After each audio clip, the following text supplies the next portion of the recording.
ourselves in 720p. We're live, everybody. Siamo vivi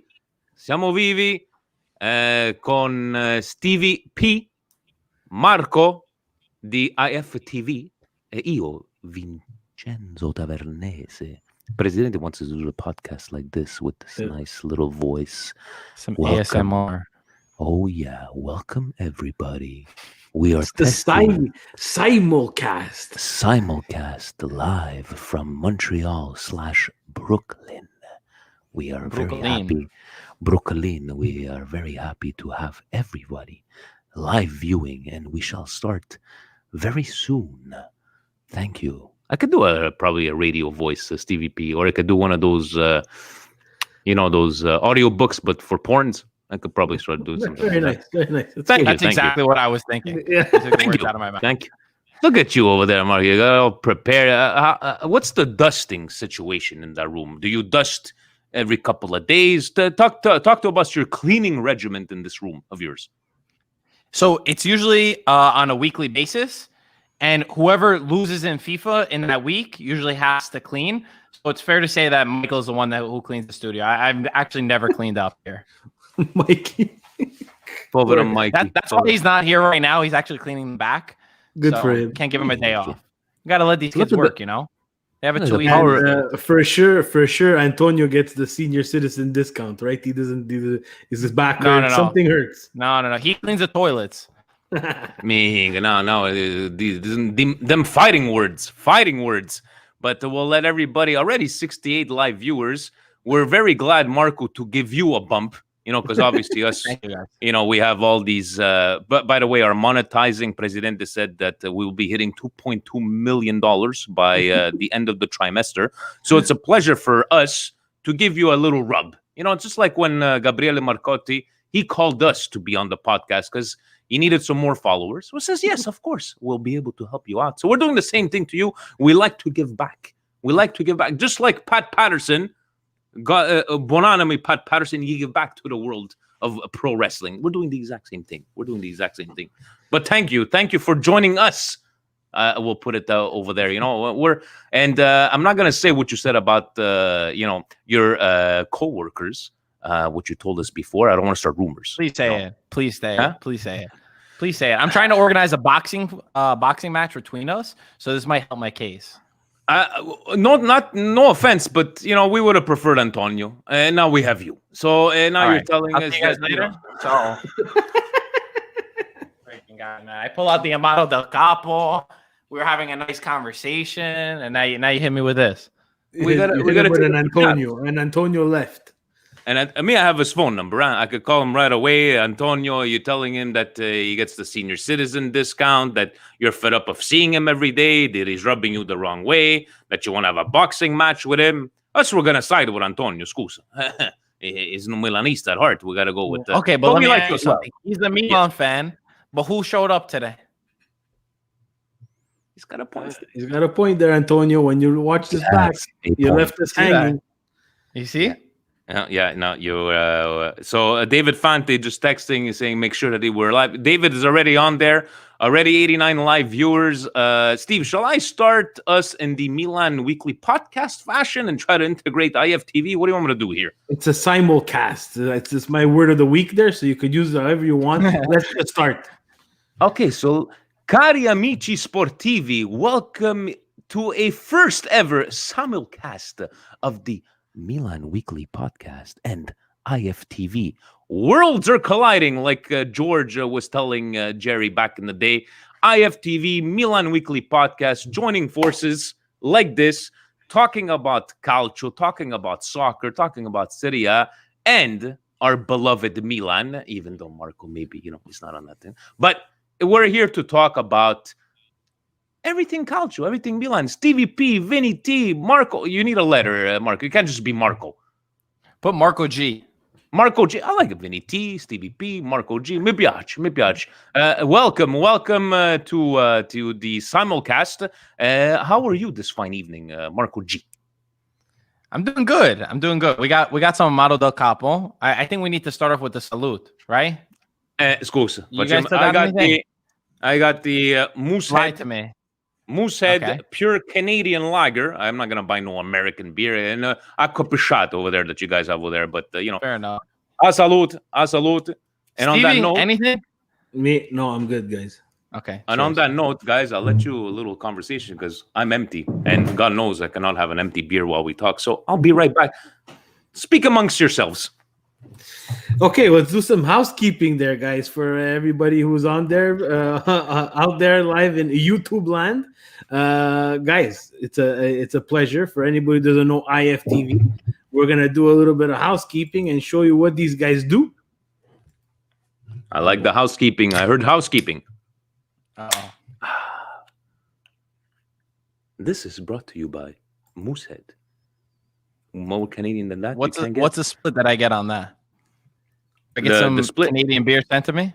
Well, basically, the way the split works, you get approximately $4.35 Canadian per mention. So that means about 2.3 cents for you. So That's good. that's the That's fair. exchange. Non c'è That's, male, that's non c'è better male. than YouTube. Guys, let's do some housekeeping before we get to the Calcio talk. Yes. For anybody who doesn't know, Marco, you have this fantastic Calcio brand. I have a T-shirt that I've purchased and shamefully have not purchased any after that. Not because I don't like them, just because this one fits me so nice that I don't want to get another one because I'm afraid to let it go. So if you could tell everybody a little bit about Calcio and what you guys do. Yeah, thank you. I know you guys got a bunch of our stuff, so we appreciate it.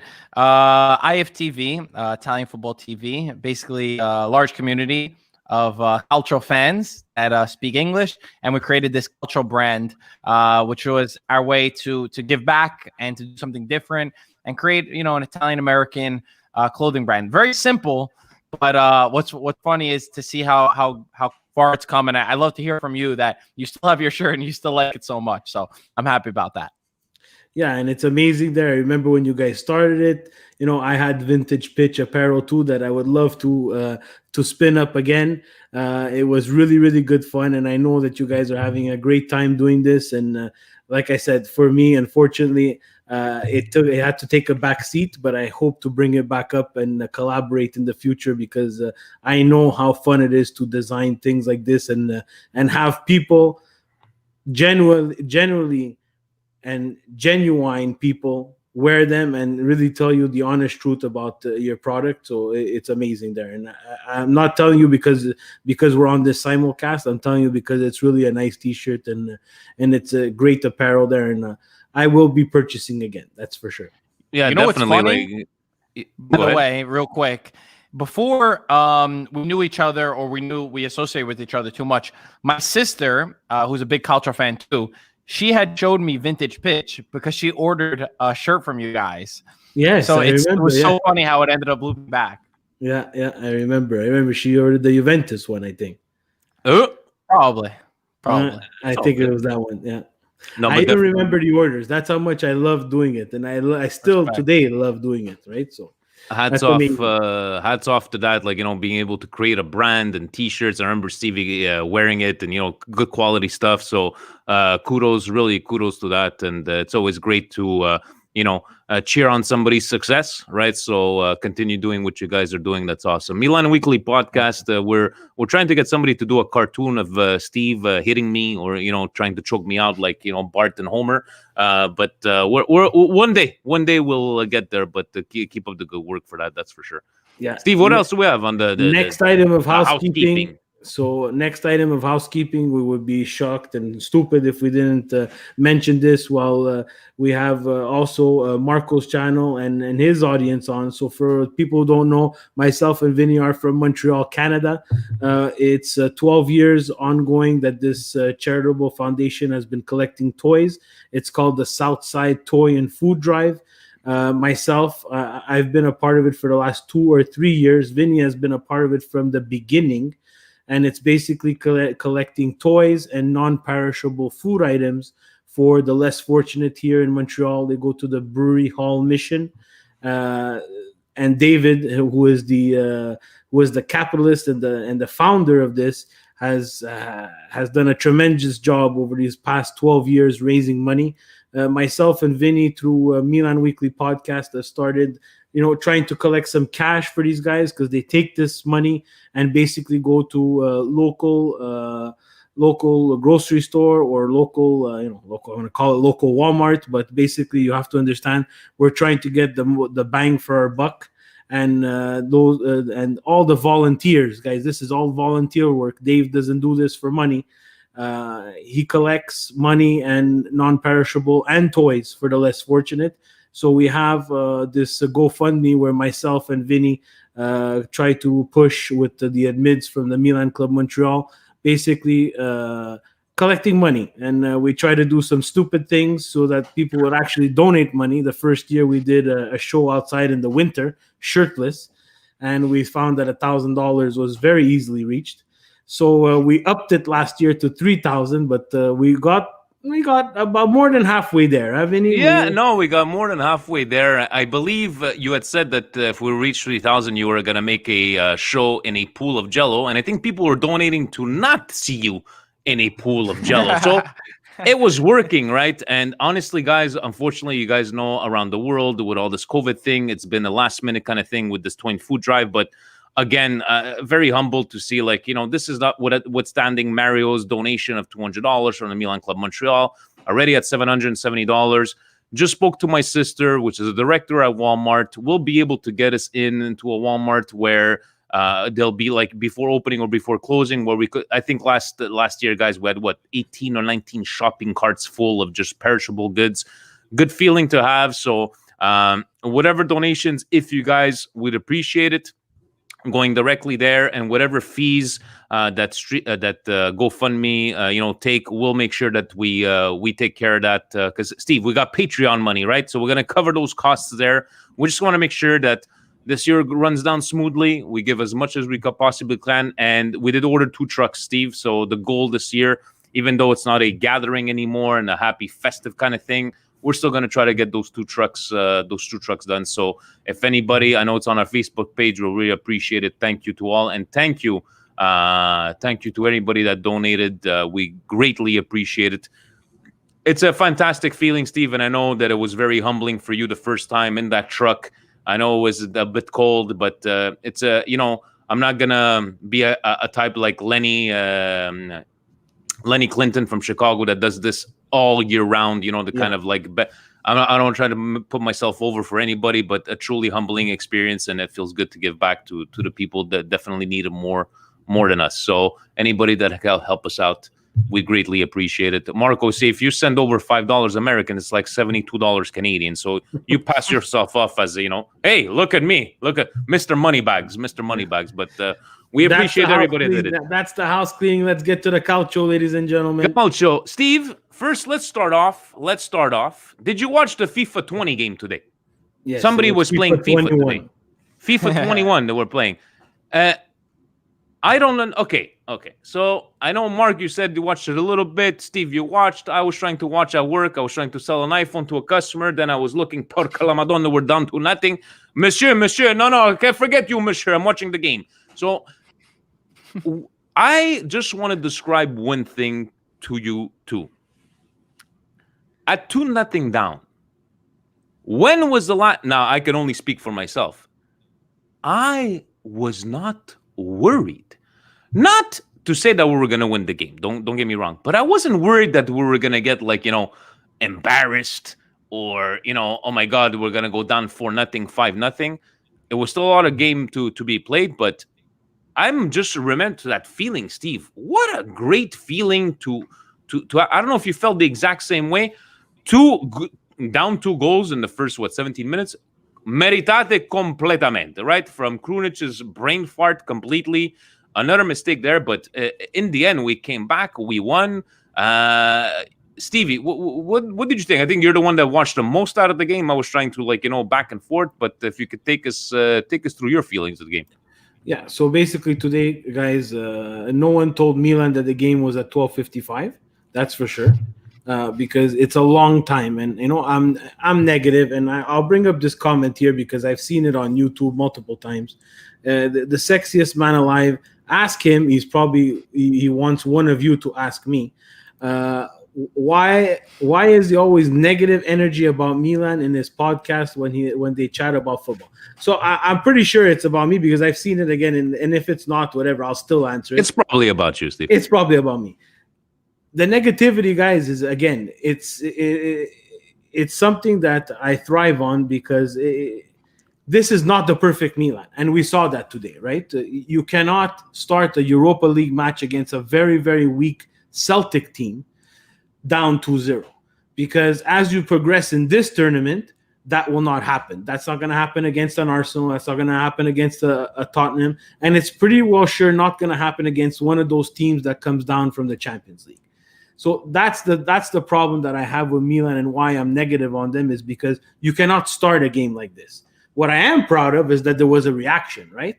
So they didn't crumble. Exactly, they didn't crumble. So even down 2-0, you get the Hakan Çalhanoğlu. It's a miracle. Someone call the Pope because Hakan finally scored from a free kick, right? So those are the things that we needed. And we got a combination of Hakan scoring finally from a free kick, which was a goal that I think we really needed.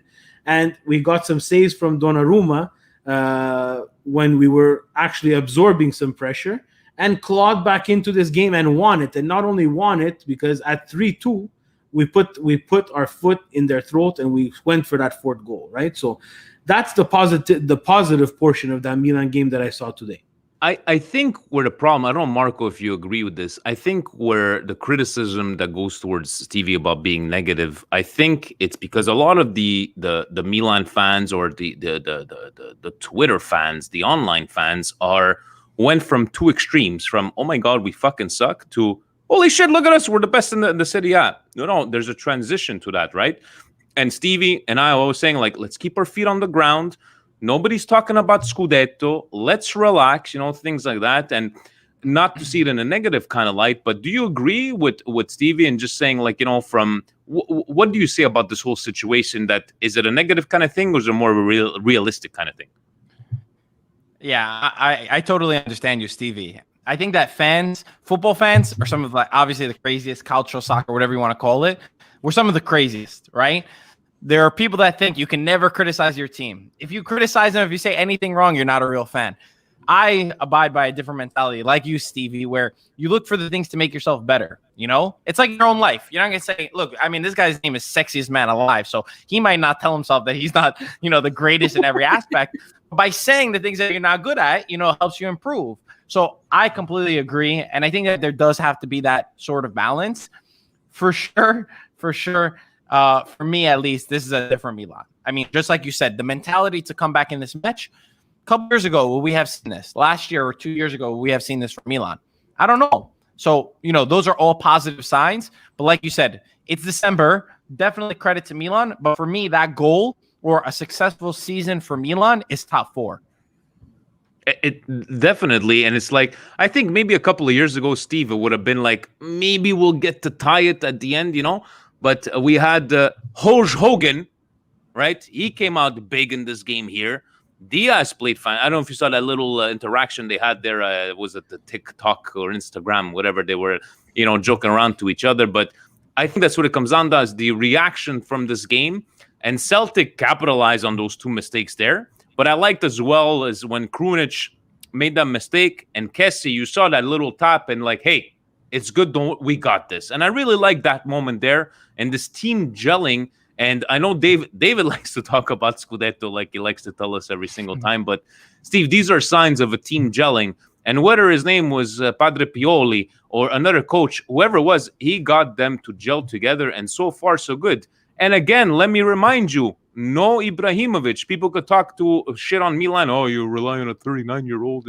Not this 39-year-old is scoring, but we're still doing it without him. So, and yes, Çalhanoğlu, Steve, it was Pope Francis from over there that he gave a benediction. It's like, okay, you go from over there. But and he needed that for his confidence. And like when you're winning, there's a lot of stuff that goes right.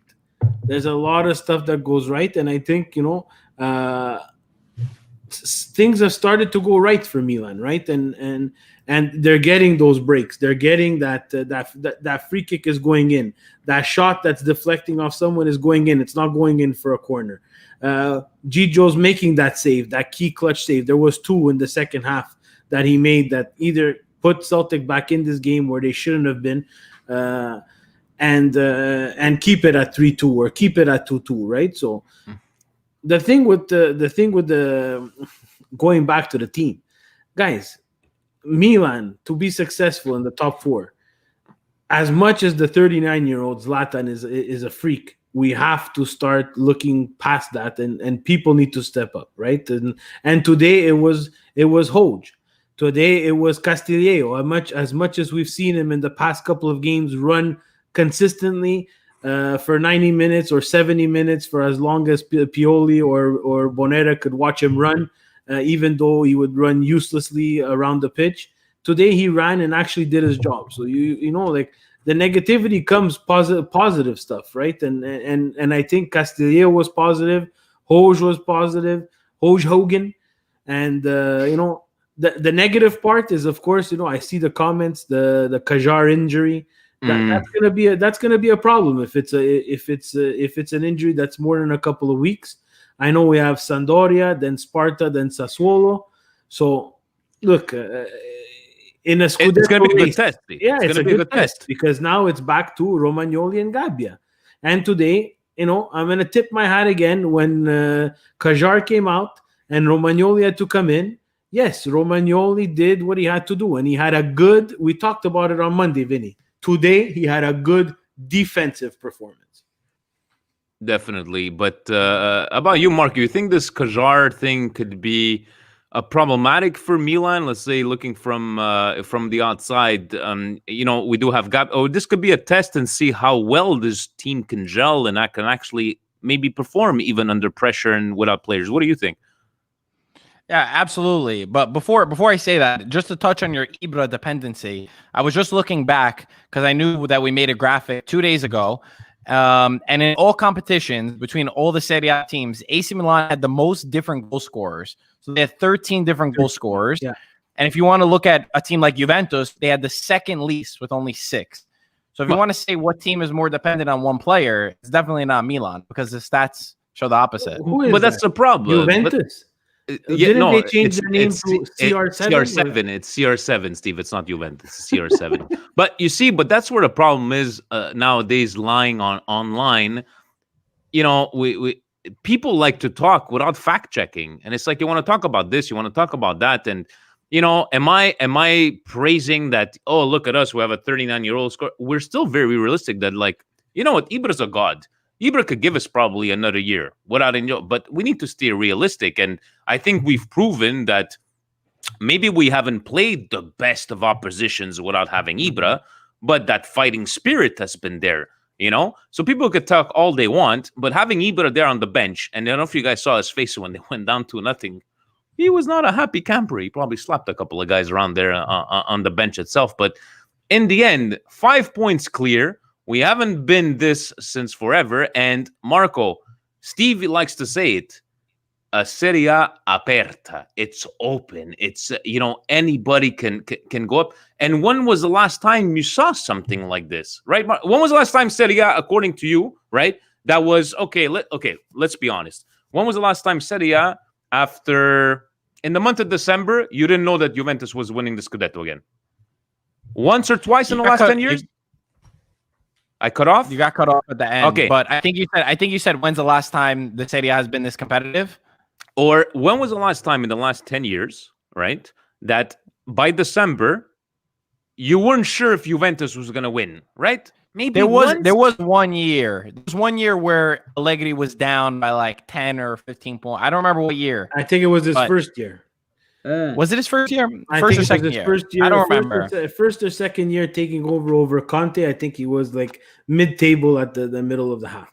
But I remember that year. That team and the team that Juventus has today are completely different teams. The thing is that Allegri's midfield was far superior than what he has now.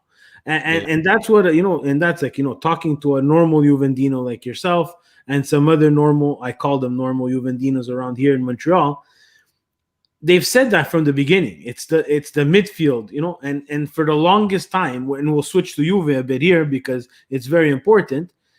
Everybody always praised Juve's backline. Juve's backline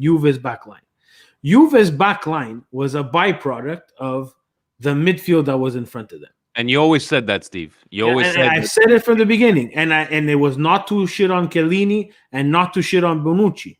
The thing is that your job becomes very, very easy when you're not getting those dangerous chances 4 or 5 times a game or 7 times a game, right? So people are forgetting that, and now they're saying, "Oh, Bonucci can't play anymore. Oh, De Ligt is not for real anymore." Guys, those guys, a guy like Bonucci, yeah, he's getting in his age, but again, Bonucci himself was a byproduct of Chiellini. Chiellini covered up a lot of space where Bonucci could use his range of passing.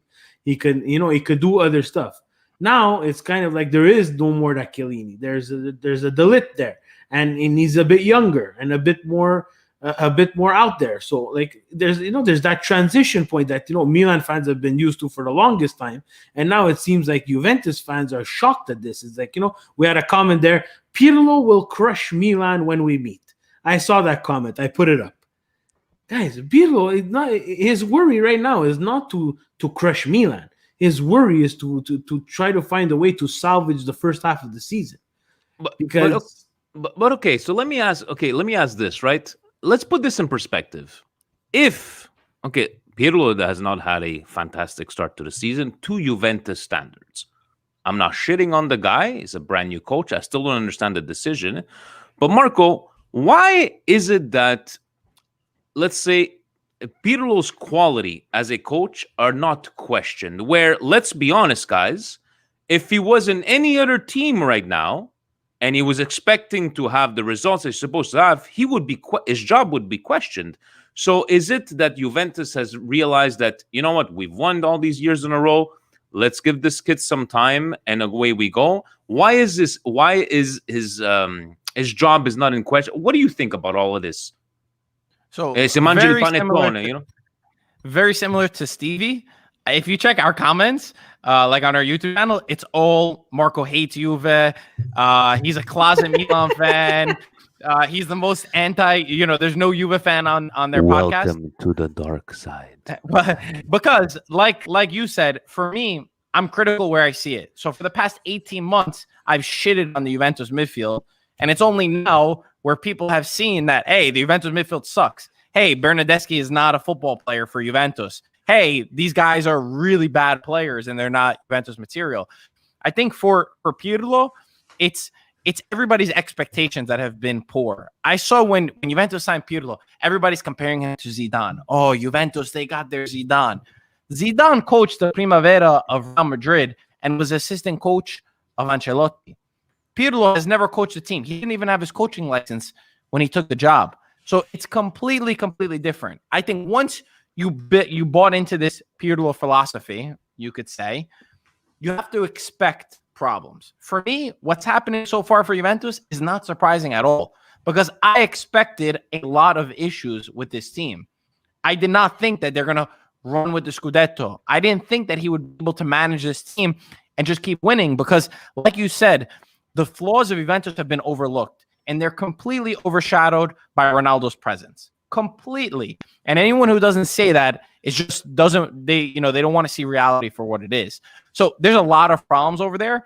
I do agree that for me, there's almost nothing Pirlo can do that he should be sacked for this season because it's not Pirlo's fault. It's not Marotta. It's Nedved, Paratici, and Agnelli who bought into a coach that's never coached before. So it's not Pirlo's fault. That's my opinion. So there's almost nothing you can do. It's transition year. That makes perfect sense, right? I don't think, to call for him to get fired and stuff like that, but people that are surprised or, what were you expecting? You're getting a coach out of nowhere, right? That's never coached a day in his life. It's going to take some time for transitioning. And you know what? Those words, CR7, taking away, blinding the fact that all these problems, but CR7 is there, and he's a beast. He's a freak of nature. But CR7 ain't gonna be there for the rest of their lives, right? And I was watching I was watching sports but they don't media want too. him. The real Juventus upper management don't want him to be there forever because he's crippled their finances. They went all in with Ronaldo for the Champions League.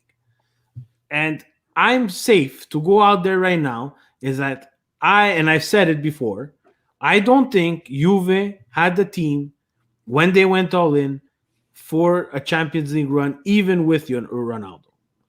And now that you're gonna finish this window of Ronaldo, whether he goes to PSG or not, because he's gonna want to go on a vacation, he's gonna go to the vacation league for a bit. I don't think that Juventus addressed all their problems. Once they went in with all in with Ronaldo, they had other problems, guys. They had other problems. They had Pirlo leaving, retiring. You can't, it's things like that people overlook. The high money free transfers that they had, guys. This is all stuff that stopped them from addressing other problems in that team that Juventus or their fans closed their eye to, because the Scudetto was almost a guarantee. Because unfortunately, we had the Napoli, we had the Roma, we had Inter, and we had Milan, all basically screwed themselves over. Milan and Inter, I'm going to talk about financially, and the other two just because they just don't know how to win. I don't know if you guys have in the IFTV any fans that come to you from Roma and Napoli. Steve Polillo has always said they had a window. Napoli and Roma had a window. They did not take advantage of this window. The two Milan teams were down. Not only weakened, they were down. And nor Napoli, nor Roma, nor Lazio could have taken advantage to win the Scudetto. And we made Juve win 9 Scudettos in a row. And I said it, and Vinny was my witness. The next time the Scudetto is going to change hands, I think that it's going to be one of the Milan teams. And the discussion is always to that, Marco, is that, you can win as many domestic championships as you want. Was it, I believe it's Celtic or Hearts in Scotland that have like 100 of them, but they never won anything in champion and Europe, and Juventus has been the same thing. Was it a fact, according to you, that not that Juventus was so powerful, is that the rest of the league was just so poor and nobody capitalized? I don't know what you think about that, especially in the last 9 years. And that's why this year is so exciting, because we're not talking about that we're going to win the Scudetto, obviously, but it's so open and it's fun to watch again. Not that at the second week in December, congratulations. I remember, I think it was David Fante, back in the day, Steve, at December, he's like, I don't want to say it, but congratulations on their 7th Scudetto at the time. And he was right. And it's exciting to watch soccer like this, is it not? To you, Marco? Sorry, it cut off. A lot of it got cut off. I'm pretty sure. Okay, let me restart and speak in this way. So I'll speak a bit slowly and not move my hands all over the place. But we're just saying that is it a matter of fact that it wasn't that Juventus was so much better? It was because of the quality of Serie A not being up to par, and how exciting it is to watch a Serie A like this year, that it's all open, right? Anything can still happen. Yeah, Milan is 5 points ahead, but it could be lost in a blink of an eye. And you could win as many domestic cups as you want. In the end, if you don't win in Europe, it doesn't mean shit. So I don't know what your thoughts about all of this, especially the current state of Serie A. No, I definitely agree that, Juventus winning 9 times was exaggerated, because like you said, the Milan clubs were down and Roma and Napoli and Lazio were not able to win. And the part Steve said about the free transfers is so spot on, that every Juve fan and every big page, was, I'll keep it PG, but was going crazy, losing their minds over these free transfers where they listed everybody that they got for free. But what people don't realize is when you get those free transfers, there's actually an opportunity cost that's lost, where you're not getting a really good player. Because Ramsey, Rabiot, and half of the other free transfers that they got, they couldn't move, their wage bills, and they've taken up spots for players that could have actually been good. So much of that was overlooked. And there's just been so many stopgates of like, all right, let's just put a Band-Aid on this. We're not going to fix it, but pop a Band-Aid and maybe we'll win this year. And just like 1 year plans, which is not what you're supposed to do. And that's a good point, right? You said band-aids. And people who don't, people who have never seen Milan Weekly podcast, guys, I'm the first to admit, AC Milan created the band-aid system. The We Band-Aid were solution, masters of the band-aid solution. Yeah. Galliani had Braida. They've done it for years, where they've lost someone and replaced him and replaced him and replaced him till we got to l'anno zero, when all those replacement guys were either over the hill, not good anymore, or wanted to leave, and you had no plan for the future. So you stuck all your Milan fans in basically a 10-year black hole of shit. And it's exactly what we went through. A 10-year hole of shit, losing and having, looking at players like Kevin Constant wear my fucking Milan jersey. No offense to Kevin Constant, but Herbie Emanuelson, African Footballer of the Year. Kevin with his bow tie. He's known more for the shirtless bow tie picture than he is for what he did at Milan. When you said his name, the first thing I thought of was the bow tie. I swear to God. Exactly. You understand? So that's where people say, you know what? And, they criticize you and they say, you're a Juve hater. And they'll criticize me and say, oh, Steve, you're a Juve hater. But in reality, these people don't want to listen and don't want to hear the truth. And the truth is sometimes is that your club, whether you like it or not, is not perfect. So, Stevie, I got the solution. You and I, we create a podcast. You'll act like the Juve fan, and I'll act like the Milan fan. Oh, man. Since we're both haters of the other team, we'll blow up the internet. The people would come to my house and kill me. I like it. Let's get this conversation going with. Let's talk about Inter, Steve. Inter, your favorite. I don't understand him, kind of coach Conte. Yes, Steve. I want to know: is Inter officially Mikey's team, or we still don't know who Mikey goes for? Mikey is a man of many teams, I believe.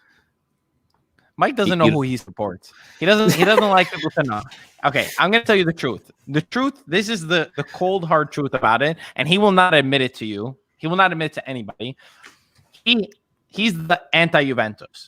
So any team that plays Juventus, he will go for. That's number one. He will take any team in the world. He roots. I've never watched a guy, besides Champions League, because Champions League he'll root for Juventus.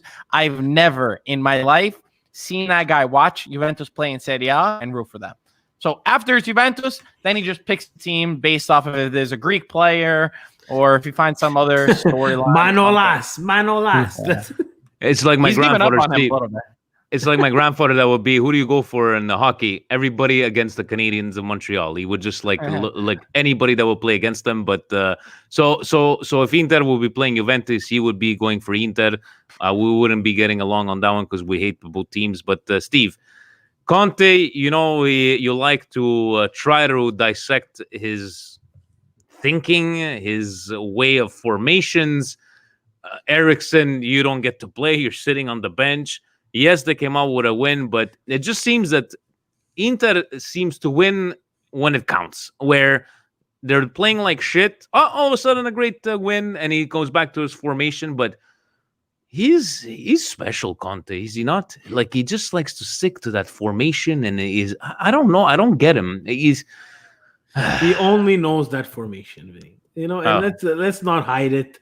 He has no plan B. Conte has always been known for that. At Juventus, he didn't need a plan B. He was bored of that, moved on to Chelsea. For the first year, he didn't need a plan B. They had a fantastic team.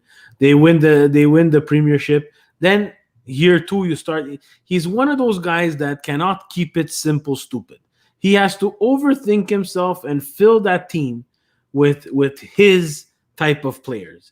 A la Vidal, he loves Vidal, and he brings Vidal to Inter, and Vidal fucks the bed with the dumbest of all dumb red cards against Real Madrid to put them in a stupid situation that's going to cost them potentially millions and millions of dollars.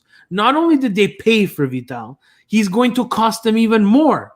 That red card could potentially cost them even more.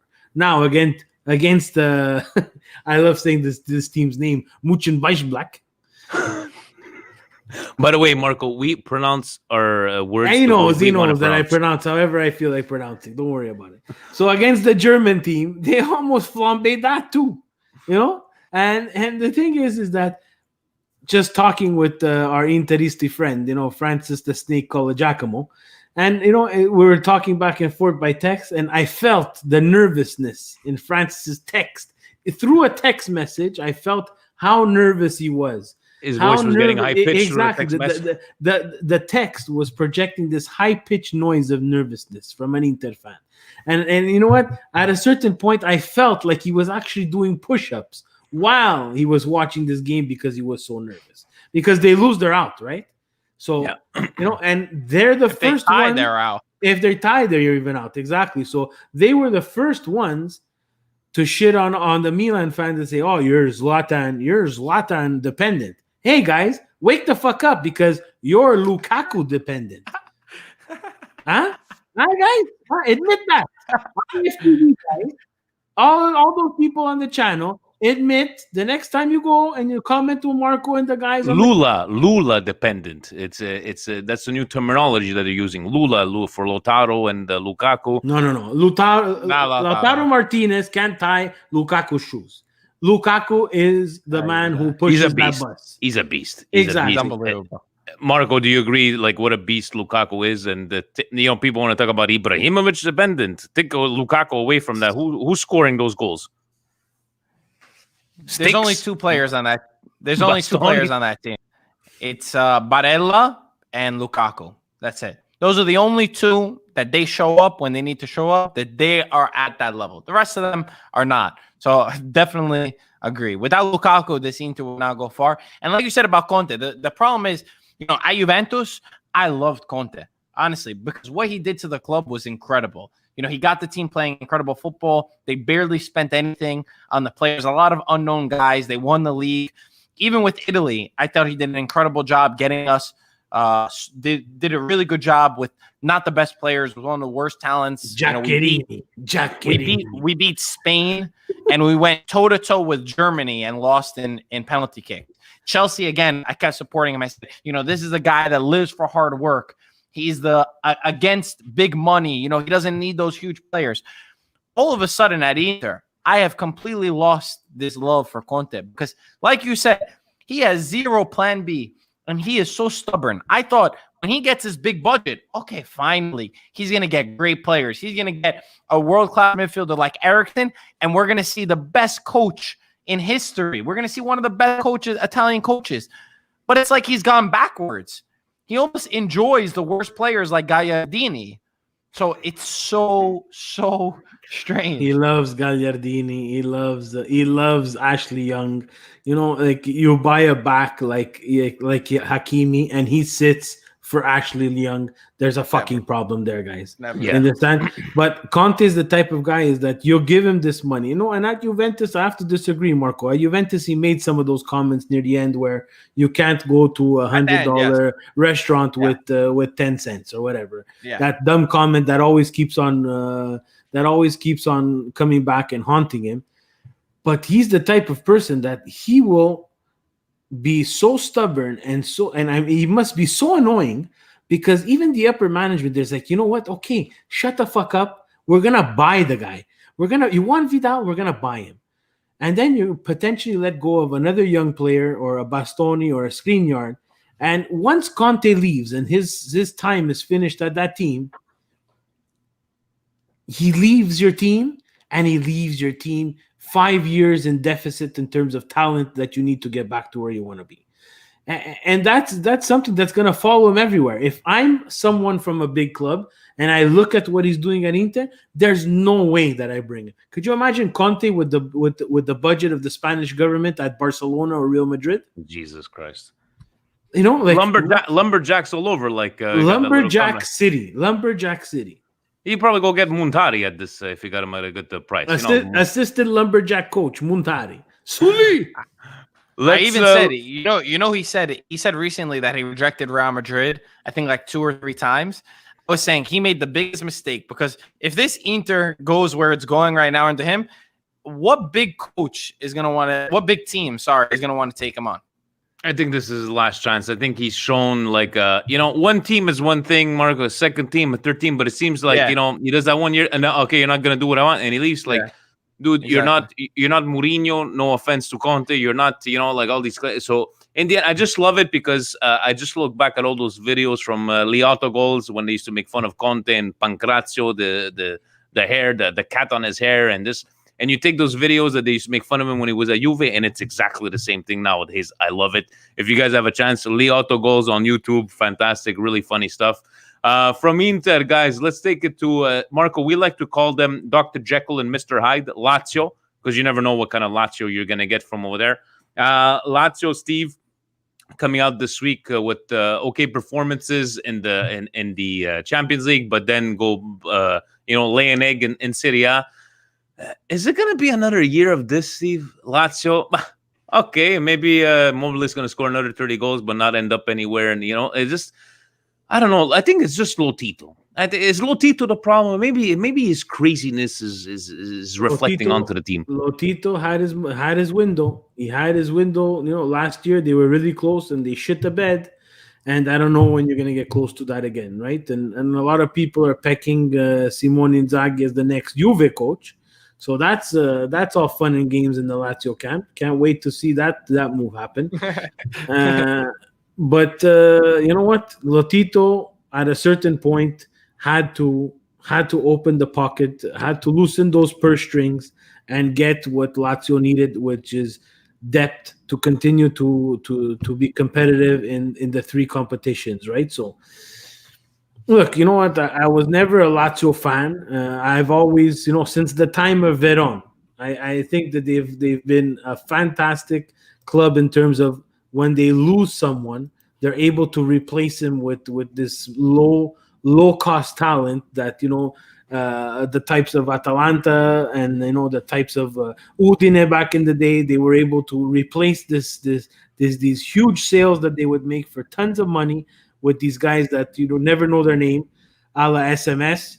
Don't tell me anybody knew who SMS was before he came to Lazio, because you're lying, right? So I think that they do a great job there, but there's that level, and then there's the level of, and I'm going to say it, Milan, Inter, Juve. You understand? That tier there, when they see that window, they open the purse strings, and now with financial fair play is a little bit different. But in the past, when that window was there, the purse strings were open and they purchased. How about you guys over there, IFTV, Marco? What do you guys think of Lazio? Do you like the moniker of Dr. Jekyll and Mr. Hyde? Because you definitely never know what kind of Lazio you're going to get. Just can't be consistent, right? I don't know what your feelings are on that team. Yeah, no, absolutely. You said it well. And like you said, there's the windows. Like Roma had their window few years ago when they were competing with Juventus, where we thought that they could win the Scudetto. And then Napoli had that window. And Lazio had that window last year, where before the whole COVID lockdown, I mean, everybody was thinking that Lazio could really win the Scudetto.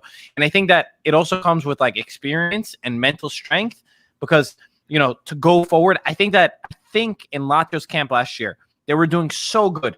If you remember, at their Christmas parties, they were singing, we're going to go win the Scudetto. We got the Scudetto, this and that. And I think they were like, wow, we're doing amazing. Nothing can go wrong. Then, boom, they had this lockdown, and they started thinking, oh, of course, it had to happen to us. We're so unlucky. And, it's just me thinking out loud of what I think happened at Lazio. And I think those kind of things affect you. Whereas at a team like Juventus, and of course, for Lazio, I'm not trying to compare the two, but at a team like Juventus, I mean, everything can be going wrong, and then they'll somehow, they could play horrible, and then boom, somehow they're able to score and win the game, and you walk home and you don't know how they did that. So to get to that level, kind of have to have that.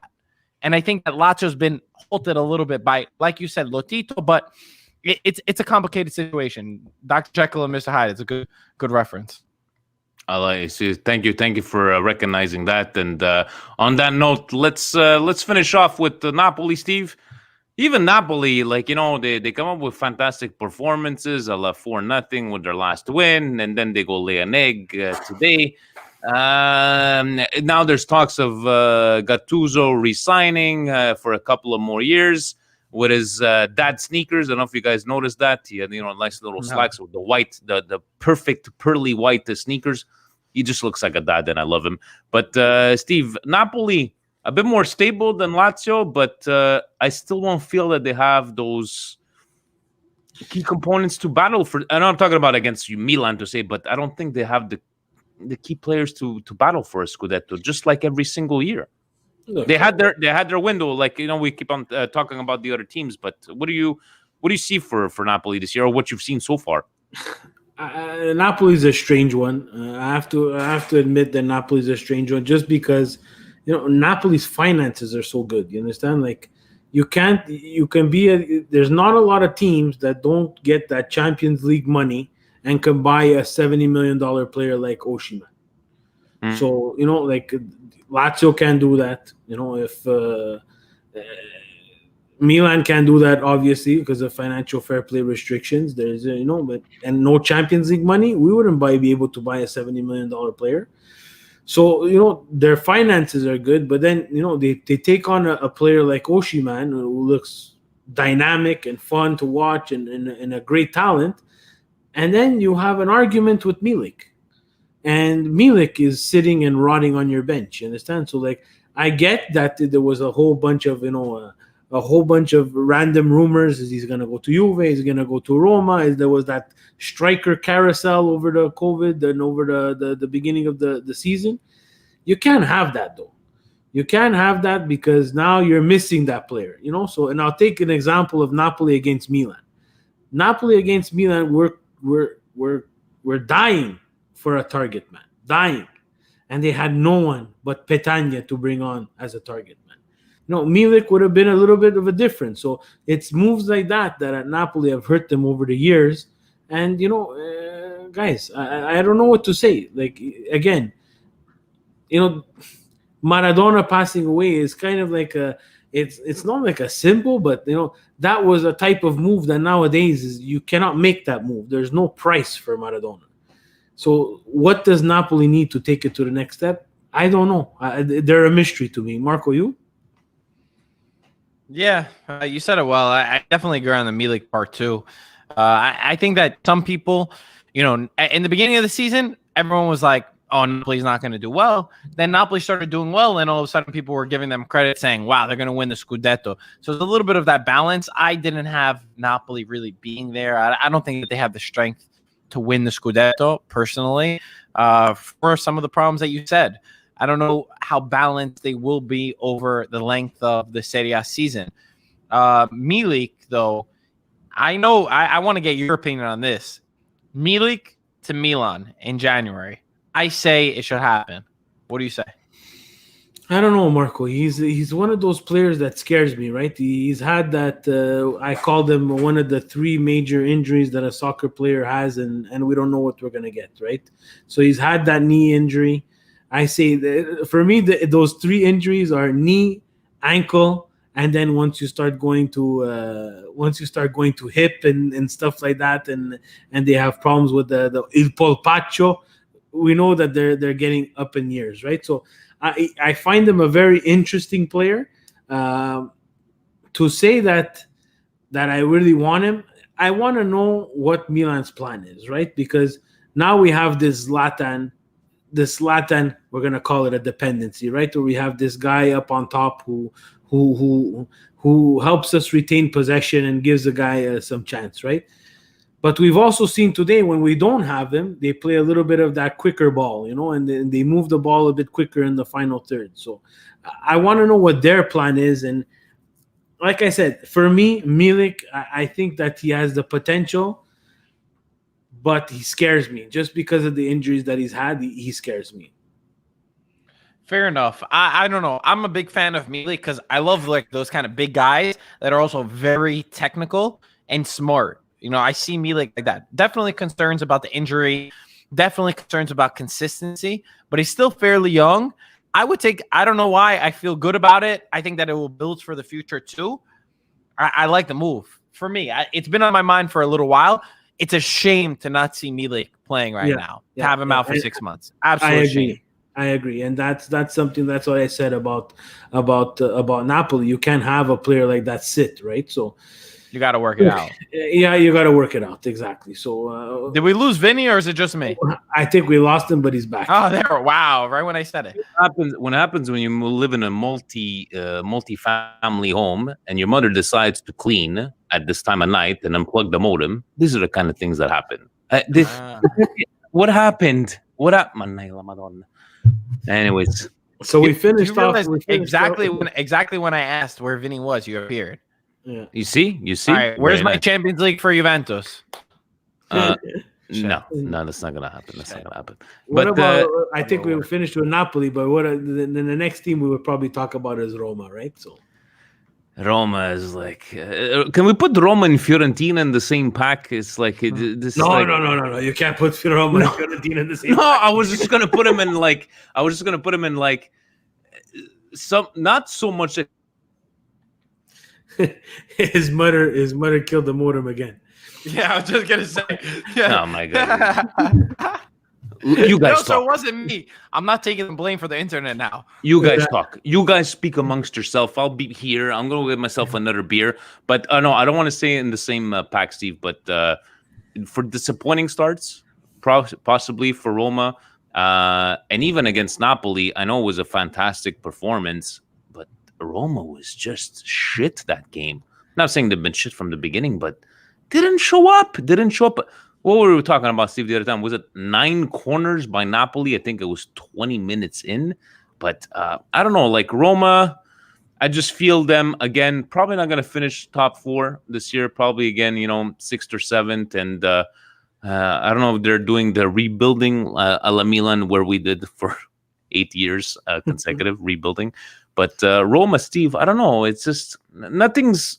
Ça vient pas me chercher, as we say in French. I don't see anything that's, tickling my fancy, as they would say. Let me repeat that.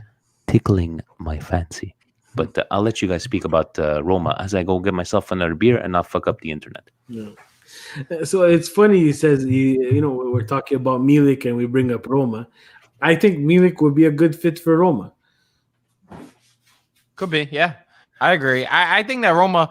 I don't know. I don't agree. Roma, Fiorentina, they're not together. What Fiorentina is doing is horrible.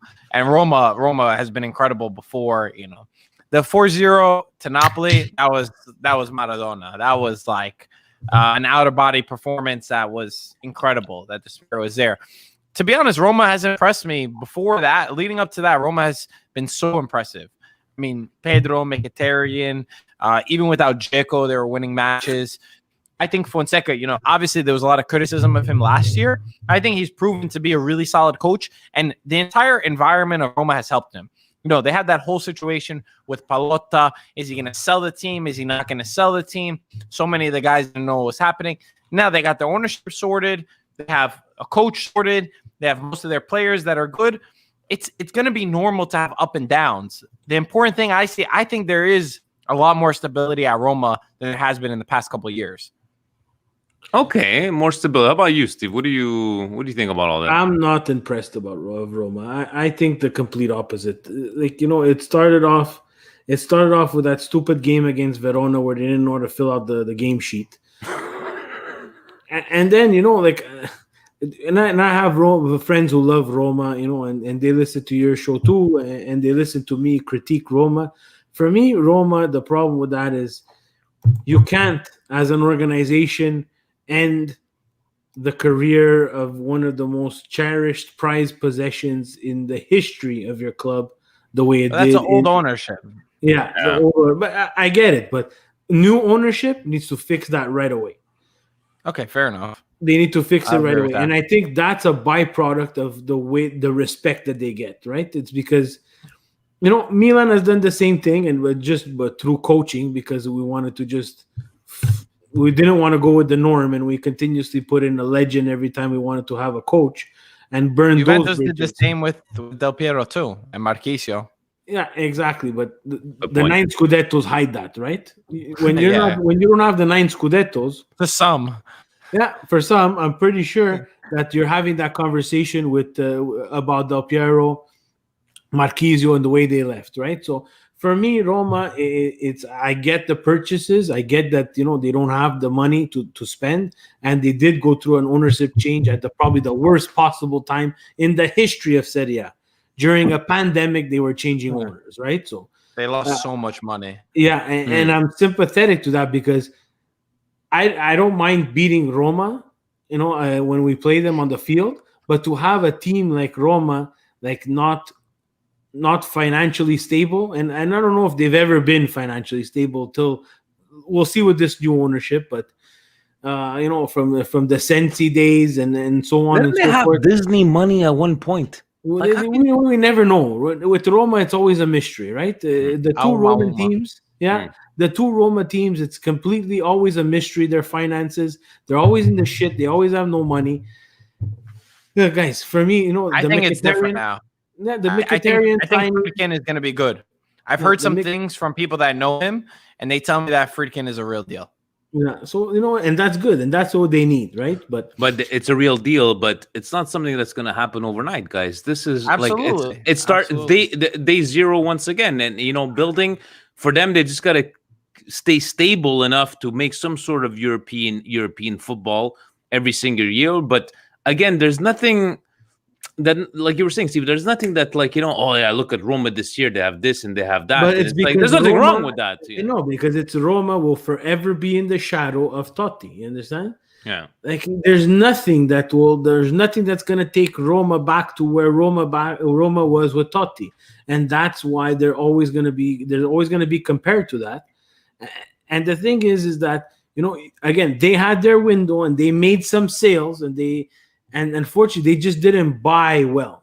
And when you don't buy well after sales like that, and Milan have that opposite problem. Milan can't even sell. We suck. We're terrible. We're shit. We can't even sell. No arguments there. We can't sell. I'm sorry, I'm very off topic, but do you guys mind if I show a comment on the screen? No, of course. No, of course. Go ahead. You could do whatever you want. This made me laugh, David.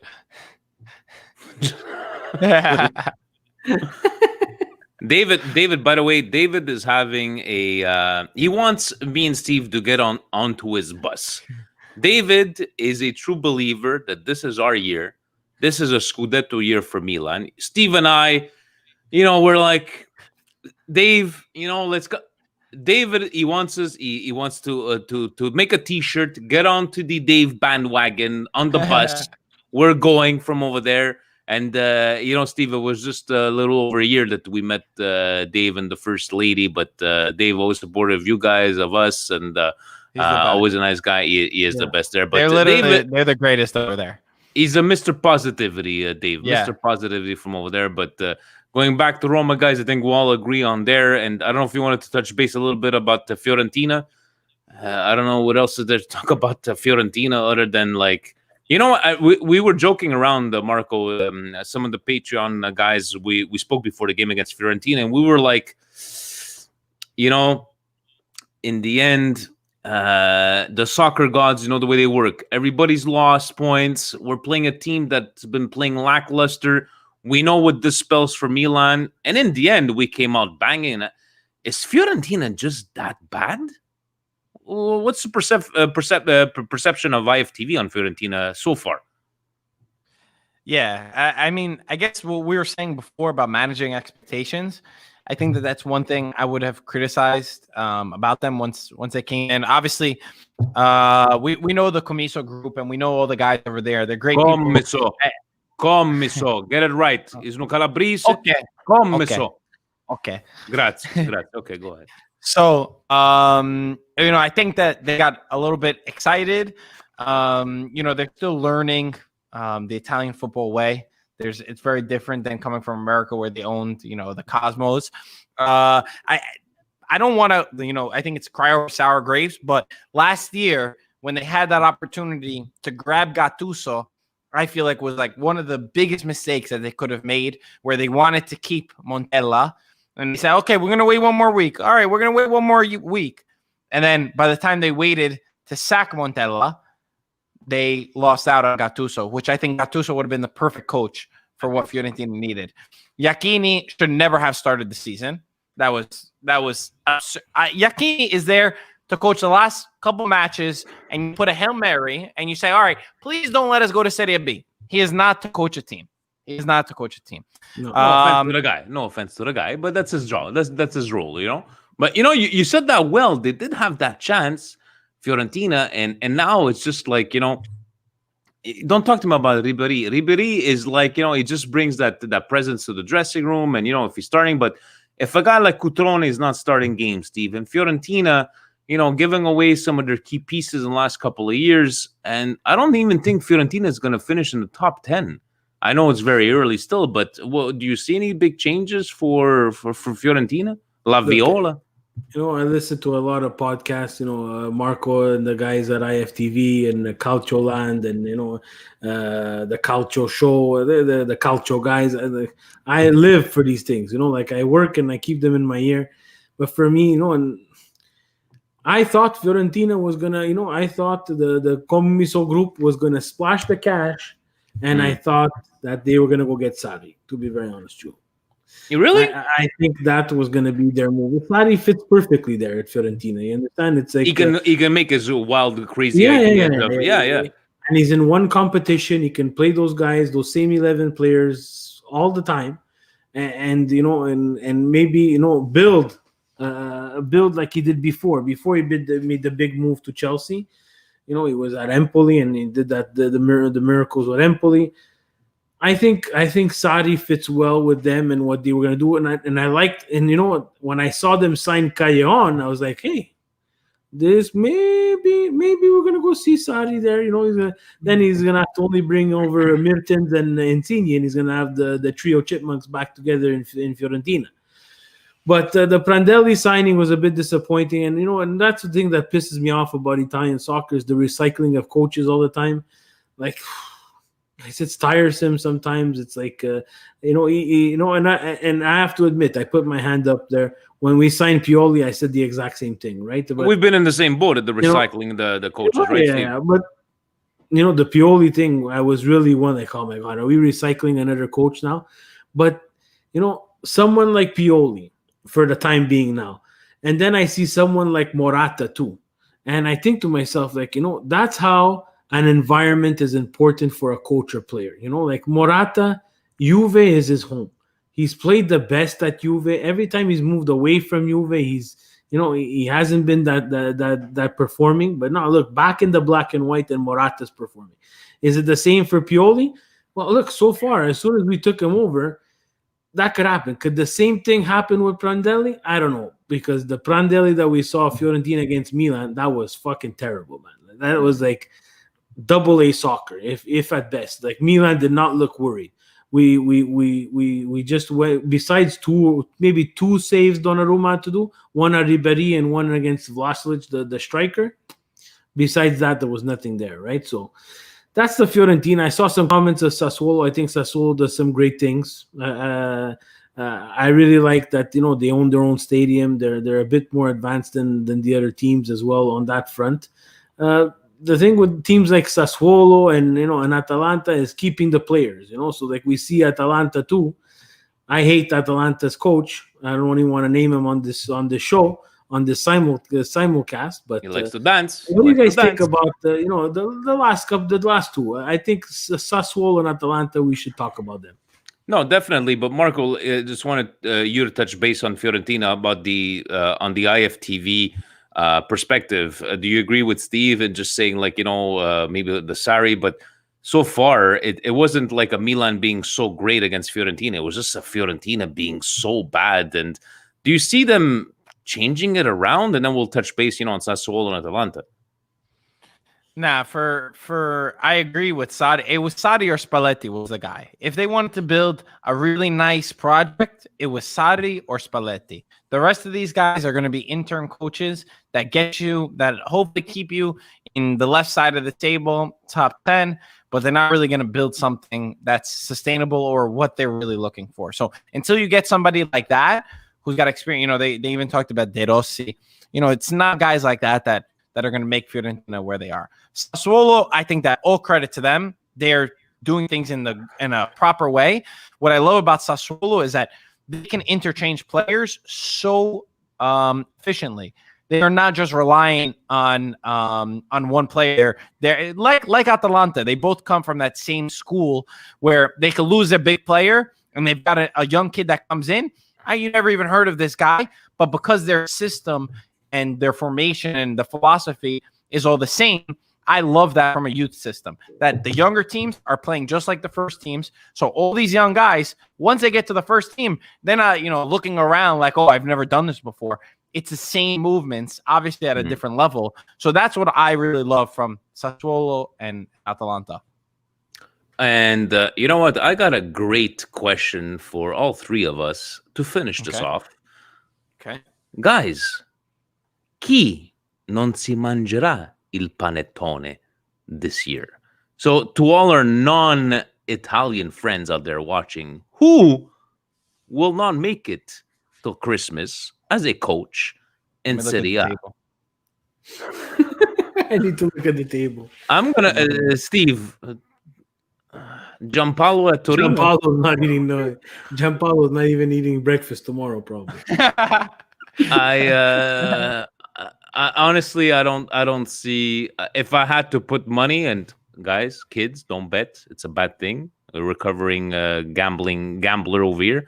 Don't bet. But if I would have to put money, it's from all the coaches I've seen so far. It's gotta be Giampaolo. I don't know, Marco. Do you see anybody else after looking at your stats and you wanted to fact check? Who do you have there?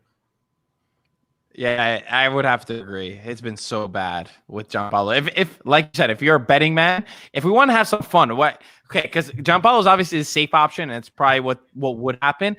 If we had to say from the top half of the table, who would be the first coach to be sacked? Who do you guys think? Or to leave their club? If the top half would stay the way it is now? Oh, okay. No. We projecting what's going to happen, but which of the top teams would fire their coach first? All right. You know what? I'm going to do some fact checking as well. So let's have a look here. So out of these if I look at all the top teams and where they are right now, honestly, Inter. Honestly, my answer would be That's Pirlo. What I was gonna say. You say Pirlo? My answer would be Pirlo, but the thing is that because the higher ups of Juve selected Pirlo for this mission, let's call it a mission, that he's even if he. But let's say Marco, let's say he falls, and I'm saying here, I don't know if they're gonna fall, but let's say hypothetically speaking, it doesn't work. Nothing works for them, and they don't finish fourth, and they're in a Europa League spot. That's bad. What's the excuse now? You fired Sarri, and he won you the Scudetto last year. Now you're gonna come out with nothing, and you're not gonna fire Pirlo. You understand? And I'm seeing on the comments, someone saying Liverani, poor Parma. But those are the easy ones. You understand? Yeah, I don't know. Conte for sure. I think out of Pirlo and Conte, I would probably say Conte. Yeah. I picture that Conte, Inter would somehow put some wins together, and all of a sudden, I'm leaving. I can't take this. Yeah, but hold on. That's him leaving. That's a problem. Yeah, I'm saying getting fired. Okay, getting fired. Either way, now he's changing the question. Yeah, Conte is not going to leave. I'll take your answer, Vinny. I had the same mindset as you. But even though the only thing, if Conte had Pirlo's salary, then he would be the first to be fired. Yeah, 100%. Because good old Conte. Inter have Spalletti on the books too. They still have Spalletti on the books. Yeah, It'll be off this year, right? They don't want to give him. They don't want to give him to us to release his clause, and in the end, it worked out for us. Inter has Spalletti on the books, and you know what? Juve has Sarri on the books. So it's whoever finishes their contract first. So we shall see. But in the end, guys, we're excited about the Serie A, and it's unfortunate that a COVID era Serie A had to get us back excited. I love what we're seeing. I know we have some games coming up this weekend. In the end, guys, we just want, yes, we're Juventus lovers, Milan lovers, Inter, all these fans that are watching us right now. We just want to have a competitive league once again We don't want a two-horse race like many of the years have been, let's say, in La Liga and this and that. We do not want to proclaim Juventus a winner by mid-December. Right now, it's looking good. So far, it's very competitive. And Steve, in closing, right? Are we going to get one of the best Serie A seasons we've had in the last 10 years? I think this will be one of the most competitive ones, yeah, and I think people are in for a good show. I hope it comes back to when I remember watching soccer and they would flip flop positions from a week to week basis, right? So we need that competitive stuff back. How about you, Marco? You think it's going to be one of the better, like at least competitive Serie A title races in the last 10 years? Easily, yeah. Obviously, it's easy to say now. I didn't think it before, but considering all the factors and looking at the signs, I think it is. And guess what? It's exciting. Nobody knows what's going to happen. I'm seeing, growing up in New York and being in New York, there's all my friends. Nobody's really a Serie A fan. So it's really fun to see them like really interested. Like, wow, how is this team doing that? How come, how was Sassuolo in first place or this and that? So that part I really love. Also, I don't know if you guys saw, but Dave just posted a picture. He was very happy that we pinned his comment. So love those guys again. And also shout out to you guys for number one, let's doing this podcast. I know it was long in the making for us to link up to do this, and for the drive that you guys are doing. I think it's incredible that that's the first thing that you pushed. Doing this together, it says a lot about you and a lot about the Milan fans over here in North America. So really awesome, and happy to be able to push it any way that we could. And thank you to you guys. And I think that's the great thing about whether it be our Milan Weekly podcast, whether it be your IFTV, whether it be all the people, the Calcio guys, anybody that's doing these, nobody's being competitive against each other. We're all bringing something different to the table. Steve and I have our gimmick. You guys have your gimmicks, and it's just, look at what is he doing, Gio? He's sending money. What is this, like a super chat? I've seen this on wrestling podcasts. So what is he doing? $5, Gio is from California, fellow Milan. He actually joined Milan Club Montreal, fellow patron. Always there. He was actually up at 5 o'clock in the morning last time trying to talk on there. And thank you for that. I think that money is going to IFTV, by the way. We'll take our cut. Donate it to the. We'll donate it to the drive. But that's what I find. That's what I find great about our platform is that we're not in competition with anybody. People want to listen to IFTV, they listen to IFTV. People want to listen to Milan Weekly Podcast, they listen to Milan Weekly Podcast. They want to listen to the Calcio. They want to listen to both. They should listen to both. Yes, exactly. And in the end, you guys bring something different. We bring something different. We know we're all playing some sort of a role. Turn it up to 10. But honestly, we appreciate it, Marco. And on a little side note, because I'm looking at all your memorabilia. I have a 2006 World Cup winning edition jersey signed by Gattuso when he came here to Montreal. What is your most prized possession out of all your memorabilia? Not money wise, but yeah, gotcha. To the heart. To be honest, the Atalanta and let's see if the Gervinho, they were both sent to us. Gervinho sent it to us, and Atalanta De Roon sent it to us. So those are really the most like sentimental. But other than that, I would say the Del Piero one, because the guy was my idol as a kid.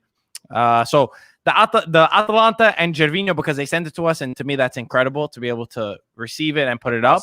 Awesome. But then the Del Piero. And by the way, listen, we're not in competition. It's all fun and games now. But once the FIFA tournament kicks off, there's no more fun and games. We're not friends. There's no more Mr. Nice Guy, because I'm going to win. I'm not going to lose a match. I'll be surprised if I concede a goal. I was practicing before all night. Listen to me. Relax. I have FIFA 11 on my PlayStation 3. You want to go right now? We're going to go right now. I have Ibrahimovic, Seedorf. I have Abbiati. I'll play with Campo Basso and I'll still smack you. Come on, let's go. Let's go. By the way, for you to know, back in the day, Back in the day, in FIFA 2010, I was in the top 10% in the world were playing online. Then I got old and I forgot to play. Now, if you want to play with I played with Regina. I played with Regina back in the day because it's my team, and I still won the Serie A. So you want to go? We're gonna fucking go. This is like a wrestling match. We're gonna go. But I'm serious. Huh? We're gonna fucking go. FIFA 11 on the PlayStation 3. But yes, we're gonna have a FIFA tournament. Stevie P, how about you? How about memorabilia wise? I know you have like hockey cards, all this stuff. Anything soccer? I know you have my Roberto Baggio that I donated to you. My Roberto Baggio hologram card from 1994 World Cup. Anything else in your collection? Something that speaks to your heart. I have some jerseys. I have a 1994 Roberto Baggio jersey that I would love to get signed, but signature-wise, I have a Jerry Rice and a Joe Montana and a Steve Young football that I really, really cherish. That's the American football, and Jerry Rice is in the mail. But for actual soccer, it's really hard to get stuff signed. You understand? Like I was lucky enough to get a ball signed by Pippo Inzaghi and Nesta, so that's really for Gianfranco, for my son, he has that there. But I would like I see Marco and his variety of jerseys there. I would like to have my basement littered with that, but. It's the opportunity, right? For me, it would be Baggio. If I would be able to get that 94 jersey signed, that would be my prized possession. That's awesome. Yeah, and on a side note, me would have to be if it's on soccer, it's got to be my Survivor Series 1997 Live from Montreal T-shirt signed by Bret Hart. That I spoke to him live a couple of years ago. That's got to be. And yes, Steve, there is a crossover of wrestling and football and soccer fan Serie A. But guys, I just want to take the time. Marco, thank you so very much for being here tonight, that we were able to talk. We should do this more often. I think, we had a lot of live viewers tonight talking about, because, mostly we talk about Milan. You guys talk all about Serie A. But next time, if we get Antonio on, so we could be 3 against 1, we'd appreciate that. But thank you so much. And I'll be logging on to the PlayStation 3. What do you call it? The server. I got you. We'll go from over there. But thanks. 3 against 1. When you say 3 against 1, you mean me, Vinny, you, and Antonio versus the Juve fan of Stevie, right? What did you say? Stevie, a Juventus fan. Yeah, that's what we're saying, right? He's the Milan hater, and I'm the Juve hater. Yeah, okay. Yeah, he would switch teams. We would switch teams. Okay, we're gonna switch. Maybe that should be like an interesting podcast where you can be the typical Milan fan and Stevie could be the typical Juventus fan. Can I be the guy in the middle and debate between both of you? But the word bro must be used at least 15 times for every sentence. If you guys can do that for me, we'll I'm good. And we'll have a stupid counter. How many times we say stupid? Yeah, stupid. That's stupid. Guys, that's stupid idea. Guys, thank you so very much. Thank you for guys listening. I know this was kind of short notice. I know the internet went off. I'm back. Stevie P, Marco G, Vinny T, collaboration, worlds are colliding. Thank you so very much. Have yourselves a pleasant evening. And beautiful. That's Antonio's mic cover. Guys, have yourselves a good night. Forza Milan, Forza where Marcus supports them. But Forza Milan, and we'll talk soon. Thank you for everybody for joining us. Have yourselves a fantastic evening. Ciao. Thank you. Ciao. Beautiful.